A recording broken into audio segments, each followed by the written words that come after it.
बिस्मिल्लाहिर्रहमानिर्रहीम, अस्सलाम वालेकुम। हुकूमत ने एक दफ़ा फिर पेट्रोल की कीमतें बढ़ा दी, लेकिन इस दफ़ा हुकूमत सबसे ज़्यादा मुश्किल में आ गई है।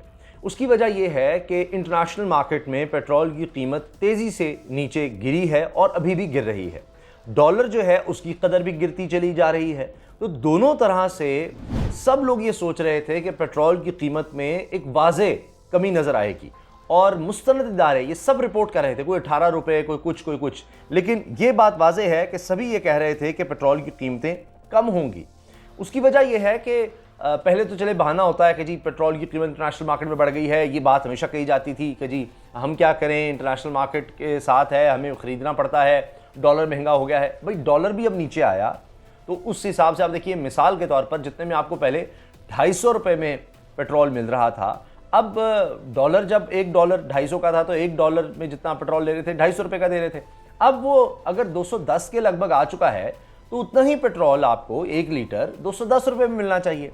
और दूसरी तरफ इंटरनेशनल मार्केट में आप देखिए 110 से फी बैरल, $110 से फी बैरल, अब ये 90 की तरफ आ गया है, $90 फी बैरल की तरफ। तो ये रिलीफ तो आवाम तक आना चाहिए था। कोई भी ये एक्सपेक्ट नहीं कर रहा था कि कीमतें उल्टा बढ़ जाएंगी। इसलिए अब आप देखिए कि ट्रेंडिंग में टॉप पर पेट्रोल डीजल प्राइस, कि ये हुकूमत ने कर क्या दिया है। इतनी नाअहल हुकूमत, इतनी झूठी हुकूमत, इतनी दगाबाज हुकूमत। अब उसके बाद क्या किया जा रहा है, एक नया खेल शुरू हो गया है। अब वही जो मरियम साहिबा हमेशा करती हैं कि नोटिस ले लेती हैं, मिफ्ता भाई लुक इनटू दिस, मिफ्ता भाई लुक इनटू दिस, और उसके बाद होता है जी वो ताजरों पर टैक्स लगा दिया, वो वापस ले लिया, जनाब ये टैक्स लगा दिया, मिफ्ता साहब को मैंने कहा है तो वो देख रहे हैं और जी वो वापस हो जाता है। कभी ये कि जी ये शहबाज गिल साहब के असिस्टेंट की अहलिया को गिरफ़्तार कर लिया है, तो हमारे साथ अगर जुल्म हुआ तो हम अपने दुश्मनों के साथ जुल्म नहीं करेंगे। मुझे तो ये नहीं उस वक्त भी समझ आई कि इस बेचारे असिस्टेंट की बीवी की बच्ची ने आप पर क्या जुल्म किया था जिसकी वजह से आप ये सब कहते रहे। तो बहरहाल अगर आपने ये सब किया ही है तो मरियम साहिबा ने फिर ट्वीट किया कि जी नहीं होना चाहिए, जी मैं राना साहब से कह रही हूँ। तो उसके बाद राना सनाउल्लाह साहब ने शायद कुछ किया थी, जी वो उसकी खातून की भी रिहाई हुई। तो इसका मतलब है वो था ही गैर कानूनी। अब पता नहीं ये खुद जानबूझ किस तरह काम करते हैं कि मरियम साहबा नोटिस लेंगी और उसके बाद टैक्स भी वापस हो जाएंगे, ये हो जाएगा, वो हो जाएगा। अब मरियम साहबा ने क्या किया, कहती जी मैं इस चीज़ को नहीं मानती, इस जो ये कीमतें बढ़ाने को नहीं मानती, और मैं आवाम के साथ खड़ी हूँ। बड़ी मेहरबानी, आप आवाम के साथ खड़ी हैं, लेकिन आवाम के साथ तो तब खड़ी हों जब आप भी कमा उतना ही रही हों। वैसे तो आपकी लंदन तो क्या पाकिस्तान में कोई जायदाद नहीं थी। तो बहरहाल अब दो तरह से चीज़ें हो रही हैं। एक तरफ तो कहा जा रहा है गुड कॉप बैड कॉप है कि जनाब शहबाज शरीफ साहब लगे रहें, वो कीमतें बढ़ाते रहें, जो मर्जी करते रहें। मियाँ साहब की तरफ से बयान मरियम साहबा देती रहेंगी। अच्छा, उन्होंने ये भी तक कहा है कि मियाँ साहब जो हैं वो बिल्कुल इस फैसले में शामिल नहीं हैं, और उन्होंने कहा कि मैं किसी भी तरह से एक पैसा भी और बोझ अवाम पर डालने के लिए तैयार नहीं हूं, और अगर हुकूमत ये नहीं कर सकती, अवाम को रिलीफ नहीं दे सकती, तो फिर वो उठकर चले गए जनाब। अब पहली बात ये कि मियाँ नवाज शरीफ साहब का ऑफिशियल मीटिंग्स में क्या चक्कर है, वाकई वो यानी ये जब मीटिंग्स हो रही होती है, काबीना की या प्राइस की मीटिंग हो रही होती है, क्या होना क्या नहीं होना, उसमें मियाँ नवाज शरीफ साहब से इजाज़त ली जा रही होती है, वो वहाँ पर बैठे होते हैं, ये सब फैसले वहाँ पर हो रहे होते हैं। और उसके बाद अगर आप नहीं मान रहे तो फिर आप हटा दें जनाब शहबाज शरीफ साहब को। शहबाज शरीफ साहब तो बड़े मुतमईन है। खबरें जो छपी हैं, आप अंदाज़ा लगाइए, इंसान सर पकड़ लेता है कि जी मिफ्ता इस्माइल साहब ने काबीना को आगाह किया कि पेट्रोल की कीमतें हमने क्यों बढ़ा दी। यानी इंटरनेशनल मार्केट में पूरी दुनिया में कम हो रही हैं, पूरी दुनिया में कम हो रही हैं तेल की कीमतें। अच्छा चलें, हमारे यहाँ तो डॉलर भी नीचे जा रहा है, उसके बावजूद बढ़ाकर मिफ्ता इस्माइल साहब ने जनाब काबीना को बताया वजूहात क्या है, और काबीना मुतमईन है, ये खबर छपी है। दूसरी तरफ कुछ लोग ये कह रहे हैं नहीं जी खुर्शीद साहब ने सवाल उठाया है, जरदारी साहब भी बड़े जनाब इस पर कुछ परेशान कहें या खुश नहीं है कि जी तेल की कीमतें आपने क्यों बढ़ा दी हैं, ये नहीं होना चाहिए था जब इंटरनेशनल मार्केट में हर तरह से कम है, बड़ा मसला हो रहा है। असल में उनको मसला ही बन गया है कि इमरान खान साहब अब जा रहे हैं कराची और सिंध, और पहले तो उनको था चलो जी ये पंजाब में ही निमट रहा है, हम तो सिंध में बड़े कंफर्टेबल हैं, वो भी उनके लिए मसला बना हुआ है। तो अब तो मईशतदान भी हैरान है कि इस हुकूमत ने जो पता नहीं क्या तजर्बाकार, अहल तरीन और क्या क्या दावे थे, पाकिस्तान की तारीख में कभी एक महीने में इतना कर्जा नहीं लिया गया जितना इस हुकूमत ने जून में ले लिया। 3 महीनों में पाकिस्तान ने 75 साल की तारीख में जितना कर्जा लिया है उसका 11% कर्ज ये हुकूमत 3 महीने में ले चुकी है। सोचिए जरा आप, ये जो है ना $4 वहां से आ रहे हैं या IMF से ले रहे हैं, जनाब ये हमने डिफॉल्ट से बचा लिया, कर्ज लिए हैं और बड़े महंगे दामों, यानी जो उस पर आपने सूद देना है वो भी बहुत ज़्यादा। ये इनकी कारकर्दगी है। और ये दावे क्या थे? अभी मरीम साहिबा का जनाब एक बड़ा बयान चल रहा है कि मैं आपको खुशखबरी सुनाने आई हूँ। जब ज़िमनी इलेक्शन थे ना, जो हार गए, अब लोग इतबार ही नहीं करते। ज़िमनी इलेक्शन में मरीम साहबा कह रही थी कि जी मैं खुशखबरी लाई हूँ, शहबाज शरीफ साहब ने कहा है कि $1 भी इंटरनेशनल मार्केट में $1 भी पेट्रोल की कीमत नीचे आई तो मैं फौरी तौर पर पाकिस्तान में कीमतें कर दूंगा कम। अब वो पता नहीं $20 नीचे आ गई है, डॉलर भी नीचे आ गया है और कम करने की बजाय बढ़ा दी है जी। अब एक तरफ कहा जा रहा है ये सारी नूरा कुश्ती है, गुड कॉप बैड कॉप के, शहबाज शरीफ अपने काम लग रहे हैं, हम उसको कंडेम करते रहेंगे। जिस तरह वो ड्रोन हमले नहीं थे कि आप करते रहें और हम कहेंगे जी बड़ी बुरी बात है, सब मिले हुए हैं। और दूसरा ये कि अब ये तो वाज़े हो गया, नून और शीन अलग हैं, मुस्लिम लीग नवाज़ और शहबाज शरीफ वो अपने तौर पर चल रहे हैं, मिफ्ता साहब के पास पूरे इख्तियारात हैं, वो इस हकदार तो उस तरह वापस नहीं आ सके, उनकी तो नहीं चल रही। तो ये कहीं ना कहीं ये दोनों चीज़ें हैं।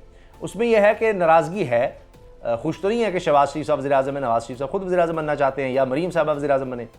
और फिर इन फैसलों से नून लीग की जो बची कुची साख रह गई थी वो भी तबाह हो रही है, बर्बाद हो रही है। फिर झूठ पकड़े जा रहे हैं ये जनाब, अब तो कोई जवाज़ ही नहीं है, कोई मान ही नहीं रहा इनके जवाज़ को। अच्छा, फिर कहते हैं जी वो चूँकि PSO ने महंगे लिए थे, भाई उसमें भी आपकी फिर राह ली है, आपकी गवर्नेंस नहीं है, स्टेट का एक इदारा है, तो फिर क्यों उसने महंगा उस वक्त तेल खरीद लिया? आपकी प्लानिंग नहीं थी? यानी जो भी रीज़न है, जिम्मेदार तो आप है ना। कि अगर एक चीज़ आप खुद सोचिए मार्केट में सस्ती है, आप महंगी अगर अपने लोगों को दे रहे हैं तो किसकी गलती है? फिर आप लोगों पर ही छोड़ दें, आप बीच में से निकल जाएं, लोग खुद ही मार्केट से फिर सस्ती ले लेंगे, इंटरनेशनल मार्केट से वो कर लेंगे, इससे तो बेहतर ही है। तो ये इनकी इनकम्पिटेंसी नज़र आ रही है, नाअहली नज़र आ रही है। बिजली के बिल आप देख ले चाहे, कोई इनकी डायरेक्शन नज़र नहीं आ रही, एक्सपोर्ट नीचे से नीचे जा रही है।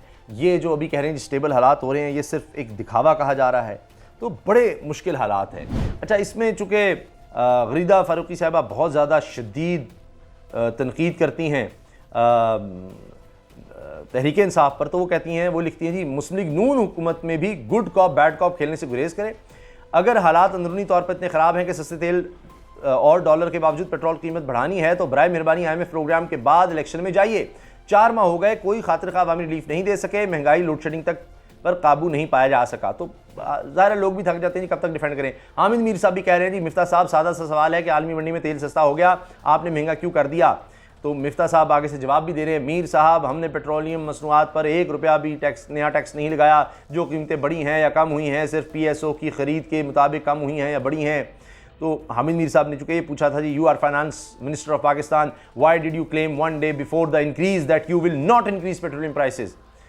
तो फिर ये बात कि जी एक दिन पहले आप कुछ कह रहे थे, सारे अंदाजे ये थे कि जी पेट्रोल बढ़ क्या कम होगा। हाँ, ये सबको था कि जी ये उतना कम नहीं करेंगे जितना होना चाहिए, जितना रिलीफ आवाम को मिलना चाहिए, जितना इंटरनेशनल मार्केट में कम हुआ है, जितना डॉलर का रेट नीचे गया उस हिसाब से ये आवाम को रिलीफ नहीं देंगे। लेकिन ये उल्टा महंगा कर देंगे तो कोई सोच भी नहीं सकता था। ₹6.72 महंगा हो जाएगा, यानी ये ₹6.72 सस्ता होना भी नहीं बनता था, वो ₹20-25 तो रिपोर्ट हो रहा था कि कम होगा, 15 से 18 रुपए तो मुख्तलिफ जगहों पर हो रहा था, होना तो शायद 40-50 रुपए चाहिए था, लेकिन बहरहाल ये तो उल्टा महंगा कर दिया। अब कौन इसको डिफेंड करे? अब इमरान रियाज खान साहब कहते हैं जी लोग बेवकूफ़ हैं, आप लोग गुड कॉप बैड कॉप खेलते जाएं और लोग मान लें, क्योंकि मरीम साहब ने जब कहा मैं अवाम के साथ खड़ी हूँ, इस फैसले की तायद नहीं कर सकती। अच्छा, अवाम के साथ आप खड़ी हैं, हुकूमत किसकी है? आपकी हुकूमत है, उसके मज़े लिए जा रहे हैं और उसके बाद जनाब यानी मौजें ली जा रही हैं। अच्छा, और बहुत से कुछ साफ़ी हैं जो इस पर जनाब ट्वीट भी नहीं कर रहे। अब जो इमरान खान साहब के ₹1 प्राइस बढ़ने पर पता नहीं आसमान सर पे उठा लेते थे, वो अब ट्वीट भी नहीं कर रहे इस पर। अच्छा, लाहौर हाई कोर्ट में भी ये जो पेट्रोलियम मसनूआत की कीमतों में इजाफा किया गया, इसको चैलेंज कर दिया गया है। और मुज़म्मिल इस्लाम साहब ने तो यहाँ तक कह दिया है कि जी ये इकनॉमिक कर्फ्यू लगा दिया गया इस मुल्क में। एक कर्फ्यू है कि कोई कुछ कर नहीं सकता, कोई कुछ बोल नहीं सकता। आसिफ जरदारी का पेट्रोल मसनूआत कीमतें बढ़ाने पर तशवीश का इज़हार, वो तशवीश करते रहेंगे और मज़े लूटते रहेंगे, मज़े लेते रहेंगे। ये मैं आपको बता रहा हूँ, हर तरह से इंजॉय भी करेंगे सब कुछ, और फिर ये कि जनाब तनकीद भी करेंगे। ये इनका एक नया खेल और एक नया ड्रामा है, लेकिन इसके असरात आ रहे हैं। मिसाल के तौर आप देखिए कि अब इतने लोग मुश्किल में हैं, वो जो लोटे भी बने थे, मैं आपको बड़ा वाज़े बता रहा हूँ, मेरी एक बड़ी अहम शख्सियत से बात हुई, वो बता रहे थे कि लोटे इतनी मुश्किल में हैं, इतनी मुश्किल में है कि वो समझ नहीं आ रही, नून लीग उनसे भाग रही है, वो नून लीग से भाग रहे हैं। अब इतना डिमोरलाइज्ड हो गया है इनका सारा PDM का सारा स्ट्रक्चर कि पंजाब में नून लीग अपोजिशन लीडर का जो फैसला है वो भी शेषो पंज में रहा कि अब आखिरकार हमजा को बना दिया जी, क्योंकि इनके ख़ानदान के अलावा तो कोई इनको मिलता ही नहीं है। तो उसके बाद जनाब फिर ये कि हमज़ा लंदन में अपोजिशन चैम्बर वीरान, स्टाफ मुअत्तल, पार्लिमानी पढ़ का इजलास भी नहीं हुआ, ज़िमनी इलेक्शन में शिकस्त और नाक़िस हिकमत अमली पर अरकान नाखुश हैं, कारकुनों में बददिली है और वो क्या जाकर लोगों से बात करेंगे। अब इमरान खान का रास्ता रोकना मुश्किल हो चुका है, इतने मकबूल तारीख़ में कभी नहीं थे। हर जगह देहात, शहर, छोटा बड़ा, अमीर गरीब, हर कोई इमरान खान को सपोर्ट कर रहा है, क्योंकि इन 4 महीनों में यकीन करें कि इमरान खान साहब की कारकर्दगी जो कहते हैं ना अच्छी नहीं है, वो बहुत अच्छी लग रही है। और इनकी जो कारकर्दगी तजर्बाकार थे और जनाब हम ये कर देंगे, सारा कुछ एक्सपोज होकर रह गया। आज इलेक्शन हो जाए ये उड़ जाएंगे।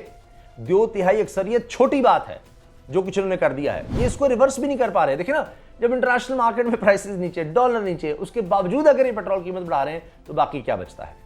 तो इनकी साख, इनकी सब बातें झूठ साबित हो रही हैं। लोगों का इनसे एतबार ही उठ चुका है। ये कुछ भी कह लें, मैंने आपको बताया ना, मनीम साहब कहते हैं $1 भी नीचे आई तो रिलीफ पहुंचेगा, $1 भी। अब $20 लगभग नीचे आ चुकी हैं और कहाँ है रिलीफ जी, सोचें ज़रा। मैं आप पर छोड़ता हूँ। अल्लाह हाफ़िज़।